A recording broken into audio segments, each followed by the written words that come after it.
नमस्कार दोस्तों, कहानियों की श्रृंखला में आज सुनेंगे मालती जोशी जी की कहानी प्रतिष्ठा। लेकिन उससे पहले मेरा आपसे विनम्र अनुरोध है कि अगर मेरे द्वारा सुनाई हुई कहानियाँ आपको अच्छी लगती हैं तो मेरे चैनल को सब्सक्राइब ज़रूर करें, लाइक करें और अपने दोस्तों और परिचितों में शेयर भी करें। बेल आइकन दबाना बिल्कुल भी ना भूलें। आज सुनिए प्रतिष्ठा। साड़ियों का ढेर जैसे जैसे ऊंचा होता जा रहा था, कम्मों का दिल बैठा जा रहा था। उन कीमती साड़ियों की चकाचौंध से उसकी आंखें पथरा गई थीं और भैया थे कि उन्हें एक भी साड़ी पसंद नहीं आ रही थी। अम्मा के दिए हुए 200 रुपये उसकी मुट्ठी में पसीज रहे थे, पर उन्हें भैया को सौंपने का उसका साहस नहीं हो रहा था। भैया के उस ओर बैठी भाभी भी शायद इसी संकोच में डूबी हुई थी, इसीलिए अपनी पसंद नापसंद का इजहार करने से कतरा रही थी। अम्मा ने रुपए उन्हीं के सामने तो दिए थे। जब वे लोग चलने लगे तो अम्मा ने एक ओर ले जाकर उसे हौले से समझा दिया था, पैसे बच जाएं तो एक धोती तू अपने लिए भी ले लेना, पर पहले से बोलना नहीं। कम्मों ने सोच लिया था कि पैसे बच रहे तो वह अम्मा के लिए भी एक अच्छी सी साड़ी ले लेगी। पता नहीं कब से वे ही पुरानी चली आ रही थीं। भैया की शादी पर 4-6 साधारण सी जुट गई थीं बस। समधियाने से आई हुई कामदार साड़ियाँ तो अम्मा ने चाची को ही पकड़ा दी थीं। अब मुझ पे क्या ऐसी धोती अच्छी लगे है, अम्मा कहती रहीं, पर सच तो यह था कि वे चाची को कुछ अच्छा सा देना चाहती थीं। भैया की शादी की सारी टीम टाम उन्हीं की बदौलत संभव हुई थी। वहीं बारात चढ़ी थी, उसी बंगले में डोला उतरा था। फिर बदले में कुछ तो करना ही था। घर से चली थी तो लगा था अम्मा ने उसके हाथ में खजाना रख दिया है। यहाँ आकर अपनी हैसियत पता चलती है। उसे तो मालूम भी ना था कि दुनिया में इतनी महंगी साड़ियाँ भी बिकती हैं। अपनी याददाश्त में उसने सबसे महंगी साड़ी भैया की शादी के लिए खरीदी थी, 90 रुपये में। एट होम के दिन पहनी भी थी, पर ऐन वक्त पर चाची ने घुड़क दिया, ये जापानी जॉर्जेट कहाँ से उठा लाई बिन्नू, आजकल कोई पहनता भी है। और फिर उन्होंने अपनी ही एक भारी चंदेरी निकाल कर दी थी। पूरी शादी भर चाची अम्मा को, दीदी को, कम्मों को साड़ियाँ पहनाती रहीं और नौकरों चाकरों के बीच फुसफुसाती भी रहीं, दुल्हन का चढ़ावा तो बाद में जाएगा, पहले तो इन्हीं लोगों का नेक करना पड़ता है। उस अपमान की याद से उसे झुरझुरी सी हो आई। आंखें खोलकर देखा, भैया उसी तरह देख परख रहे थे। भाभी चुपचाप सिर झुकाए हाँ हूँ कर रही थी। अचानक उसे एक काल्पनिक सहेली की याद हो आई। भैया आप लोग देखिए, मैं ज़रा सुकेश से मिला हूँ, टेस्ट का पूछ लूँगी, कल कॉलेज नहीं गई थी ना। और रुमाल में बंधे मुड़े तुड़े नोट भैया को पकड़ाकर बाहर चली आई। बाहर आते ही लगा एक बोझ सा सिर से उतर गया है। वह कुछ देर तक पड़ोस की दुकान पर रेशम की लच्छियों का मोल भाव करती रही, साड़ियों के फॉल्स देखती रही। 15-20 मिनट बाद दुकान लौटी तो साड़ी पैक की जा चुकी थी। भैया ने 10 रुपये और बिल उसे थमा दिया। 178 की साड़ी, 12 का ब्लाउज पीस। बिल देखा और उसे खुद ही झेंप हो आई। उसे इस तरह फ़ौरन बिल नहीं देखना चाहिए था। भाभी ने क्या सोचा होगा, लेकिन भैया को भी इस तरह बिल और बचे हुए पैसे लौटाने की क्या ज़रूरत थी। अब भाभी ने पूछा, अब क्या, घर चलो, भैया ने रूखी आवाज़ में जवाब दिया। तब कम्मों को ध्यान आया कि उनका चेहरा तमतमाया हुआ है। इस तरह अचानक मूड उखड़ने का कारण उसकी समझ में नहीं आया। पहले तय हुआ था कि लौटते समय कॉफ़ी हाउस चलेंगे, इसीलिए शायद भाभी ने पूछा भी था। वैसे एकाएक प्रोग्राम बदल जाने का कम्मों को दुख नहीं हुआ। भैया के साथ कॉफ़ी हाउस जाते हुए उसे डर भी लग रहा था। एक आध बार सहेलियों के साथ ज़रूर गई है वहाँ, पर तब तो मन पर कोई टेंशन ही ना रहता था। लेकिन भैया के सामने वह छुरी कांटे से खा भी नहीं सकेगी, ना ही हाथ से खाने का उसे साहस होगा। भाभी के सामने ही झिड़क देते भैया तो और भी किरकिरी हो जाती। तांगे में बैठकर सीधे वे लोग घर ही आ गए। भाभी को ये तांगे वाले बहुत भा गए हैं, बस जब भी बाहर जाएंगी इन्हीं पर। तांगे से उतरकर कम्मो तो सीधे घर आ गई। भैया भाभी सामने शर्मा जी के यहाँ अपने डेरे में चले गए। जब भी कम्मो उन्हें वहाँ जाते देखती है, मन इतना भारी हो जाता है। भाभी के आने का आनंद ही आधा रह जाता है। जब पहली बार उसे मालूम हुआ था कि इन लोगों के लिए शर्मा जी के गेस्ट रूम लिए जा रहे हैं, तो उसे बहुत बुरा लगा था। उसने अम्मा से कहा भी था, यह क्या करने लग जाती हो अम्मा तुम? पता है भैया इतने नाराज़ होंगे। कुछ नाराज़ नहीं होगा, उसी ने लिखा है, अम्मा ने धीरे से कहा तो वह सन्न रह गई। भैया की शादी चाचा जी के इलाहाबाद वाले बंगले में हुई थी। वहाँ ना तो बंगला अपना सा था, ना भाभी। यहाँ अपने घर में भाभी को इतने निकट से देखने का, पहचानने का, प्यार जताने का सपना था उसका, पर वह भी झन्न से टूट गया। जब वहीं रहना था तो शर्मा जी को क्यों नहीं लिख दिया, वहीं इंतजाम कर देते, उसने भुनभुनाते हुए कहा। अम्मा कुछ नहीं बोली, हंसकर रह गईं। इस व्यवस्था से वे खुश थीं या नाराज़, पता ही नहीं चला। बड़ी जल्दी आ गए रे तुम लोग, अम्मा ने आते ही टोक दिया। दरअसल वे जो पूछना चाहती थी वह कम्मो ताड़ गई थी। उत्तर देने से बचने के लिए चुपचाप कपड़े बदलने चली गई। बाहर निकलकर देखा, पीछे वाले दालान में नई साड़ी का पैकेट लिए अम्मा खड़ी हैं और सामने तनी हुई मुद्रा में भैया खड़े हैं। उसे पसंद नहीं आई क्या? साड़ी की मुलायम सतह पर हाथ फेरते हुए अम्मा ने सहमे स्वर में पूछा। पसंद आने का सवाल कहाँ उठता है? मैं तो यह कह रहा हूँ, तुम्हें रुपए देने की क्या ज़रूरत थी, और वह भी उसके सामने। मुझसे कह भर देती मैं। लेकिन बेटा ये हम अपनी तरफ से दे रहे हैं, तू तो उसे ज़िंदगी भर पहनाएगा ओढ़ाएगा। हाँ हाँ, आपकी तरफ से देना था, इसीलिए तो कह रहा हूँ। पहली बार घर पर आई है, उसके पीहर वालों ने सोचा होगा कुछ चीज़ बनवा कर देंगी। वह ना सही, पर कम से कम साड़ी तो ढंग की देनी थी। 200 रुपल्ली देकर भेज दिया। जानती हो, उसके घर में पहनने की साड़ियाँ 150 से कम की नहीं हैं। भैया की आवाज़ क्रमशः ऊंची होती चली जा रही थी और उसी अनुपात में अम्मा का चेहरा काला पड़ता जा रहा था। कम्मो का मन हुआ कि भैया को झिंझोड़ कर पूछे, रुपए तुम्हारे लिए रुपल्ली में कब से बदल गए? कम्मो बेटे, हमारा सामान लगा देना। गुसलखाने से निकलते हुए बाबूजी ने आवाज़ दी। जी बाबूजी, कम्मो ने कहा और अम्मा जी की तरफ देखने लगी।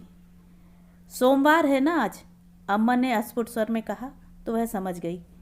उसने खूंटी से झोला निकाला, उसमें बाबूजी की रेशमी धोती, गरम शॉल तहाकर रखी, फिर रेशमी आवरण में लिपटी पोथियों के ढेर में से 16 सोमवार व्रत कथा निकाली। ये कहाँ की तैयारी हो रही है? भैया ने गुर्रा कर पूछा। गर्ग साहब के यहाँ। ताई जी 16 सोमवार कर रही हैं।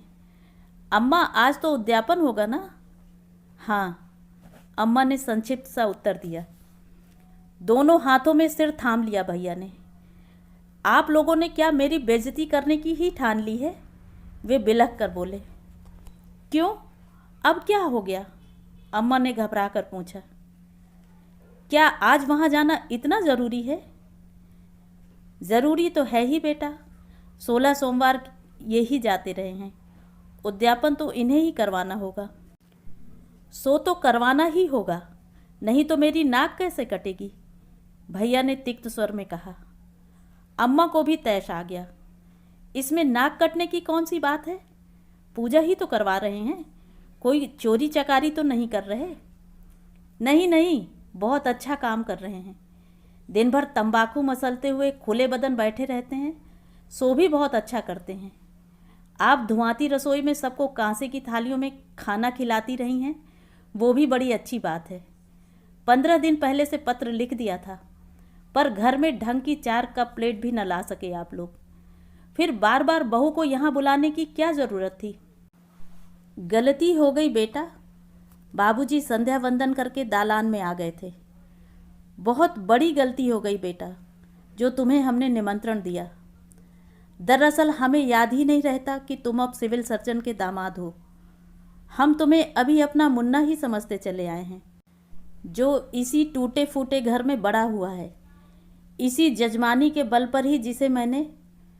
और दरवाजे की ओर देखकर बाबूजी एकदम चुप हो गए। सबने मुड़कर देखा। दरवाजे में सिर झुकाए सहमी सुकड़ी भाभी खड़ी थीं। सबको यूं एकाएक अपनी ओर घूरते देख और भी सकुचा गईं। कम्मो के पास आकर धीरे से बोली, दीदी बाहर कोई आए हैं, बाबूजी को पूछ रहे हैं। कम्मो दौड़कर बाहर देख आई और बताया कि महेश भाई आए हैं बाबूजी को लिवा ले जाने के लिए। अम्मा ने कातर दृष्टि से भैया की ओर देखा। आपकी मर्जी में जो आए सो कीजिए, भैया ने कहा और तीर की तरह बाहर निकल गए। कम्मो, महेश से कह दे त्रिपाठी को बुला लें, हमारा जाना नहीं हो सकेगा। साहब बहादुर का ऑर्डर नहीं है। और बाबूजी आंगन में जाकर खटोले में लेट गए। देर होती देख महेश भाई दंदनाते अंदर चले आए। चाचा जी कहाँ हैं कम्मो, नहा रहे हैं क्या? जल्दी कर लेते तो ठीक था, 2 घंटे पूजा में लग जाएंगे, फिर खाना। रात के 12 बजना तो निश्चित है। और मुसीबत तो यह है कि अम्मा ने आज हम सबको भूखों मार डाला है। महेश भाई बोलते बोलते चुप हो गए और वातावरण का जायजा लेते हुए बोले, कम्मो बात क्या है? बात कुछ नहीं है, आप जरा देर बैठिए, भाभी ने एकाएक आगे बढ़कर कहा। तो अम्मा और कम्मो दोनों चौंक पड़ी। महेश भाई की ओर एक स्टूल सरकाते हुए भाभी पूजा घर की ओर चली गईं। पटरे पर झोला रखा था और आसपास ढेर सी चीज़ें थीं। उन सबको झोले में ठूंस कर कम्मो को दिखाया। दीदी ठीक है? कम्मो को हंसी आ गई। झोला हाथ में लेकर उसने फालतू चीज़ें निकालकर यथास्थान रख दी और कहा, अब ठीक है। चश्मा रह गया है, अम्मा ने धीरे से याद दिलाया। फौरन ढूंढ ढांड कर उसे भी रखा गया। अरे वाह, भाभी जी तो एकदम एक्सपर्ट हो गई, महेश भाई बोले। एक्सपर्ट कहाँ हुई अभी तो सीख रही हूँ, भाभी ने सलज्ज मुस्कान के साथ कहा। फिर कम्मो से बोली, बाबूजी से कह दीजिए सब तैयार है। बाबूजी से कहना नहीं पड़ा, आंगन में बैठे बैठे सब सुन ही रहे थे। उठे और भारी भारी कदमों से महेश भाई के पीछे चल पड़े। उनका सिर झुका हुआ था और मुद्रा भी खिन्न थी। जाते हुए महेश भाई फिर एक बार लौटकर भीतर आए। चाची आप लोग भी ज़्यादा देर न कीजिएगा, मैं अभी माँ से एक्सप्रेस पूजा करवाता हूँ, बस आप लोग फटाफट आ जाइए। महेश भाई के सामने अम्मा मुस्कुराती नहीं, पर उनके जाते ही एकदम उदास हो आईं। वहीं दीवार के सहारे धम्म से बैठ गईं। थोड़ी देर में ये कैसा तो नाटक हो गया था। अम्मा जी क्या हम लोगों को भी जाना है वहाँ? भाभी ने पूछा। हाँ बेटा, जाना तो था, बिना जाने बूझे तुम लोगों का भी निमंत्रण ले बैठी हूँ मैं, अम्मा ने उसास भरकर कहा और चुप हो गईं। उन्हें देखकर कम्मो का जी कैसा तो हो आया। आज के भोज का कल तक कितना उत्साह था मन में। सोचा था अपनी सुंदर सुशील एमए पास बहू को लेकर शान से वहाँ जाएंगी। अब तक तो लोग होनहार बेटे को लेकर ही उनके भाग्य को सराहते रहे थे। अब राम जानकी का जोड़ा देखेंगे तो बधाइयों का तांता लग जाएगा। सारी उमंगों पर पानी फिर गया था। वहाँ कौन सी साड़ी पहनकर चलूँ अम्मा जी? भाभी पूछने लगी तो अम्मा ने चकित होकर सिर उठाया। पहन लो कोई अच्छी सी, उन्होंने अस्फुट स्वर में कहा। ये नई वाली पहन लूँ? अम्मा ने चुपचाप पैकेट हाथ में पकड़ा दिया। वे अनमनी सी हो रही थीं, कुछ भी अच्छा नहीं लग रहा था। सीधा पल्लू लूँ या यही ठीक रहेगा? भाभी जैसे पीछे पड़ गई थी। देखो बहू, इस बार अम्मा की आवाज़ ज़रा तेज़ थी, पहले अपने साहब से पूछाओ, बाद में हंगामा वो करेगा और पास पड़ोस में फजीहत हमारी होगी। यह कोई तुम्हारा बंगला नहीं है, घर से घर सटा हुआ है। ज़रा ज़रा सी बात पर लोग कान पर भाभी के कानों तक जैसे अम्मा की बात पड़ी ही नहीं। कम्मों को खींचती हुई बोली, चलिए दीदी आज आप हमारी पसंद की साड़ी पहनेंगी, और उसे घसीट कर ही अपने साथ ले गई। शर्मा जी के यहाँ गेस्ट रूम में अंधेरा था, दरवाजे खुले हुए थे। भाभी ने अंदर पहुंचकर स्विच दबाया और कमरा रोशनी से नहा उठा। पलंग पर भैया गुमसुम से लेटे थे। दोनों को देखकर उन्होंने दीवार की ओर मुंह फेर लिया। भाभी ने अपना सूटकेस उठाकर कम्मों के सामने उलट दिया। लगा जैसे फिर से वह चैताली के शोरूम में पहुंच गई है। दीदी, अम्मा जी सोच रही होंगी कि कैसी लालची लड़की है ना? क्यों? एकदम नई साड़ी ही मांग बैठी। पर क्या करूं, नया कपड़ा देखते ही मन फिसल जाता है ना। कम्मो पूछना चाह रही थी कि क्या आपको साड़ी सचमुच पसंद आ गई है, पर अवसर ही ना मिला। भाभी भैया का सूटकेस खोलकर उनके कपड़े निकाल रही थीं। प्रेस बंद पाजामा कुर्ता उनके सिरहाने रखते हुए भाभी ने उन्हें झचकोरा। अब उठिए भी, यह कोई सोने का वक्त है। मुझे परेशान मत करो, भैया गुर्राए। नहीं करूँगी, बस आप जल्दी से हाथ मुंह धोकर तैयार हो जाइए, देर हो रही है। कहाँ जाना है? वहीं जहाँ बाबूजी गए हैं। मैं नहीं जाऊँगा, बस बोर मत करो। और भैया ने चादर मुंह तक ओढ़ने की कोशिश की, पर भाभी ने बीच में ही पकड़ लिया और कहा, वाह, जाएंगे कैसे नहीं, 16 सोमवार का निमंत्रण है। इस तरह नकारा जाता है कहीं, पाप लगता है। भैया एकदम उठकर बैठ गए। वाह, तुम तो एकदम अच्छी खासी पंडिताइन बन गई यहाँ आकर। पाप पुण्य की बात करने लगी।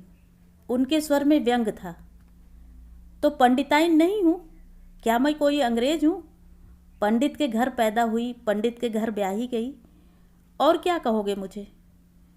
फिर एकदम भैया के पास बैठकर नरम स्वर में बोली, देखो प्लीज़, आज मना मत करना, तुम्हें हमारी कसम है। सोचो तो, आज अगर हम लोग न गए तो 4 लोगों के बीच अम्मा बाबूजी की क्या साख रह जाएगी। अपने घर तो हम अपनी मर्जी से जीते ही हैं। यहाँ आकर अगर सबका मन न रख सके तो आने का अर्थ ही क्या हुआ। कम्मो चुपचाप वहाँ से खिसक गई। उस अंतरंग वातावरण में अपनी उपस्थिति उसे बड़ी फालतू सी लग रही थी।